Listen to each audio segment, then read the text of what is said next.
This is the most unjust prosecution and sentence that I've ever experienced. Tonight on DC News Now, outrage in the courtroom. The sentence for two former DC police officers convicted for an unauthorized chase ending in a deadly crash.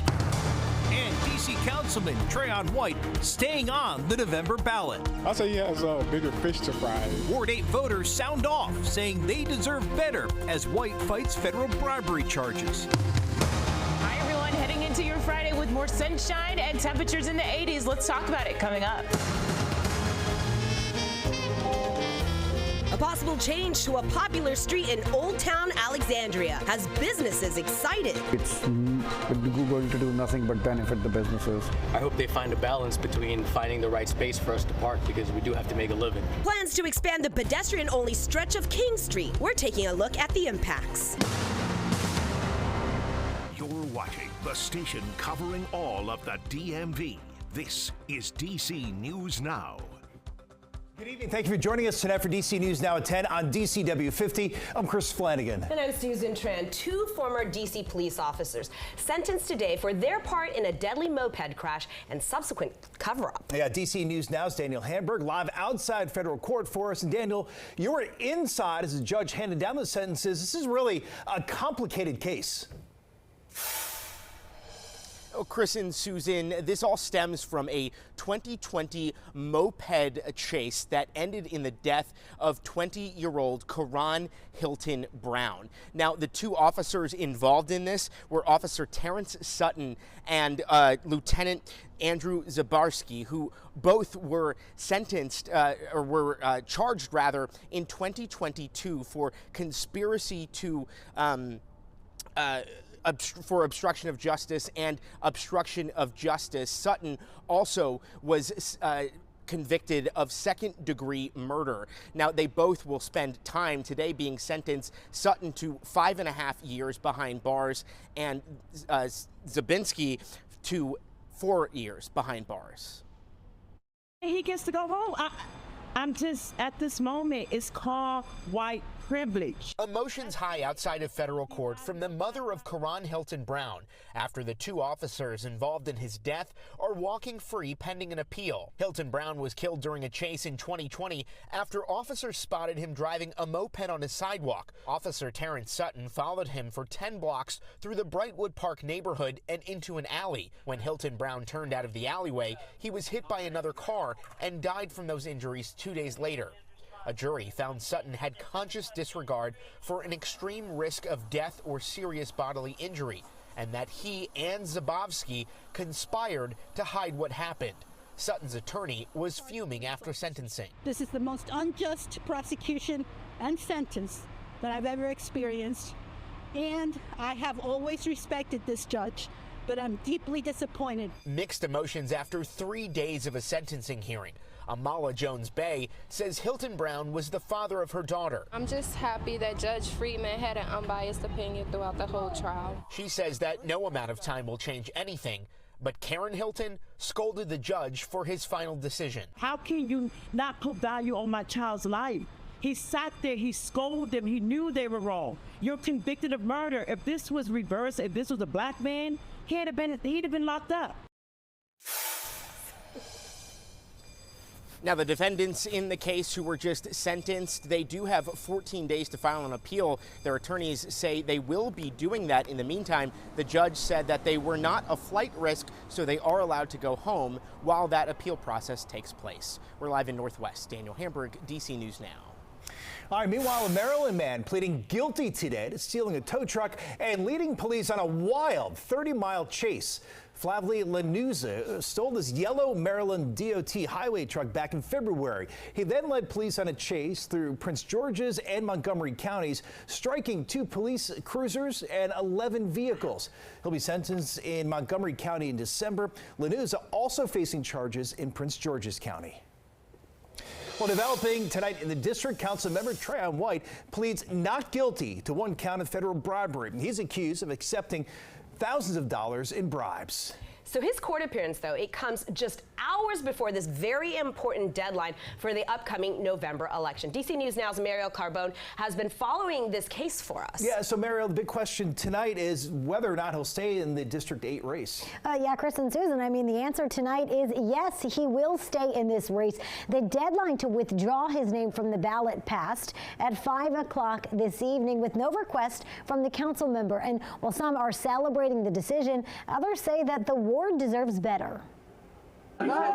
Outside a federal courthouse Thursday, supporters stood by Ward 8 council member Tryon White. God is good. God is good, man. The council member pleading not guilty to one count of bribery, accused of agreeing to accept $156,000 in exchange for his influence on city contracts. The court appearance happening just hours before a district deadline for council candidates to withdraw their name from the November ballot. We must vote. We must not let this deter us. According to the Board of Elections, White will stay in the race. His campaign manager, Freya Moore. We will continue to be in the community, as always, to continue and further this work. I'll say he has bigger fish to fry. Some voters, like Quentin Lewis, say they're surprised by the decision. I think he's better off dropping out the race. This guy has never been a good representative for our Ward 8.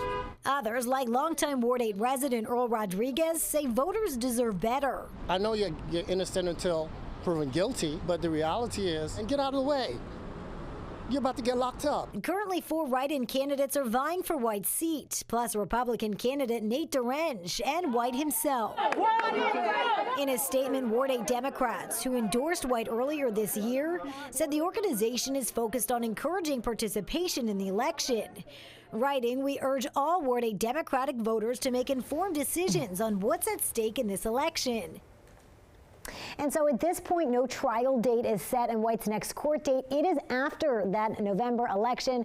Chris and Susan, mail-in ballots, they go out across the district on September 30th. All right, election day coming on quick.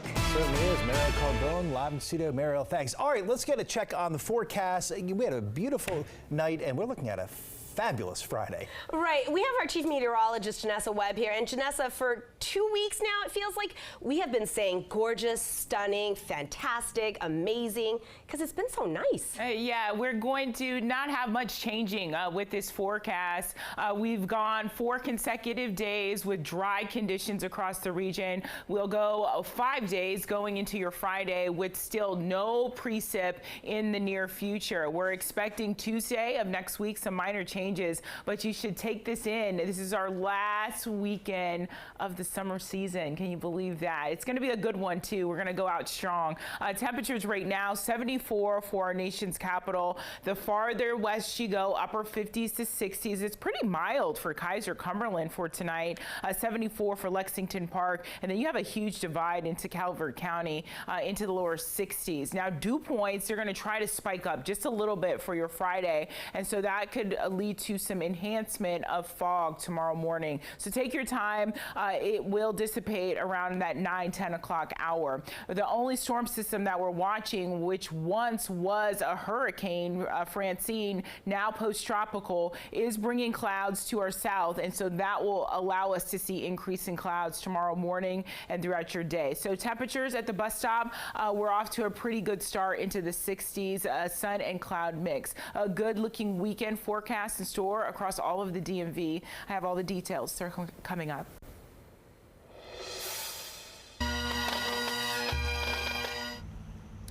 Tonight, heavy hearts all across the DMV as family, friends, fellow officers, and the community gather to honor DC police investigator Wayne David. The chief says we'll never know just how many lives were saved because of all of the guns investigator David took off the streets. But today, we are getting a sense of the profound impact he had.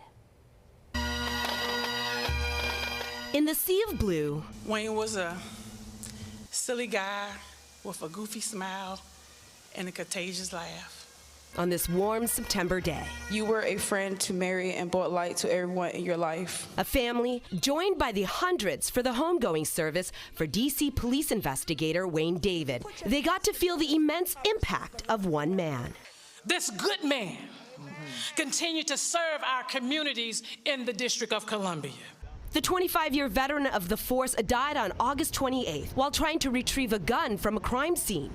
Our city is safer and stronger.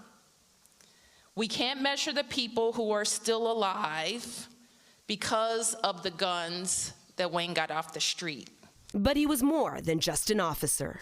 Wayne had a determination, a heart of gold, and love for his children. His daughter Juanita talked about his love of family, his work for the community, his kindness and sense of humor. I used to get embarrassed when you dropped me off at school in your police car. It made me twitch because I didn't want anyone in my class to think I was a snitch. His siblings called him Mr. Fix-It, a competitive little brother, and simply Goldie. And the change he made in people's lives will go on forever. Surrounded by men and women in blue, his son Devon got to know the sheer weight of what investigator Wayne David meant to so many. Dear Dad, I didn't know you were so popular. For someone so humble and full of humility, it's amazing to see how many people hold you in such high regard. Your kindness and genuine nature have clearly touched more lives than I ever realized. Investigator David leaves behind such a legacy, including his son, who says he's going to follow in his dad's footsteps to work with the FBI. To the district now, where 2 teens were shot right near their high school in Southeast this morning, and police say those boys actually end up running to their school for help.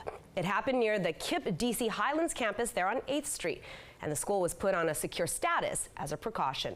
Now, investigators, they're still searching for a suspect. They're also looking for this dark-colored SUV in connection with the shooting. If you have any information, police want to hear from you.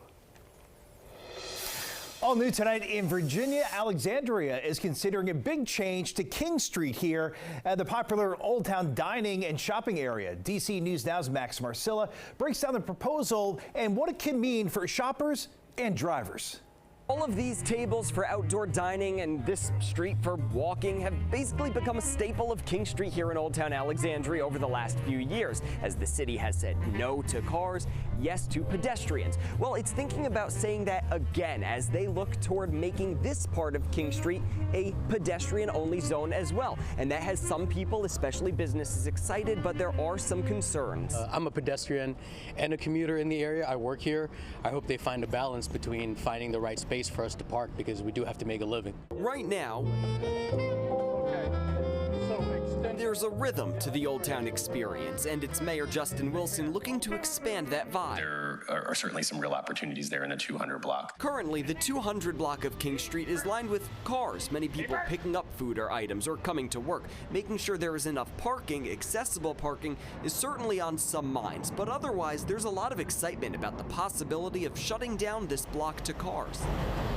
They could make it a little bit more pleasant just to be able to just walk through and not even having to deal with the traffic. Shoppers hoping it can open up the area as much as the pedestrian-only zone has done closer to the waterfront. It has shown us what potential it can bring to businesses once it turns pedestrian only. Raj Malhotra says his restaurant would love to expand its patio dining experience and believes it could do so without cars. We're definitely looking forward to it. Now, before any pedestrian-only zone becomes permanent, Mayor Wilson says it will likely go through a pilot phase, something that would start at the lighting of the holiday tree and continue through New Year's Day.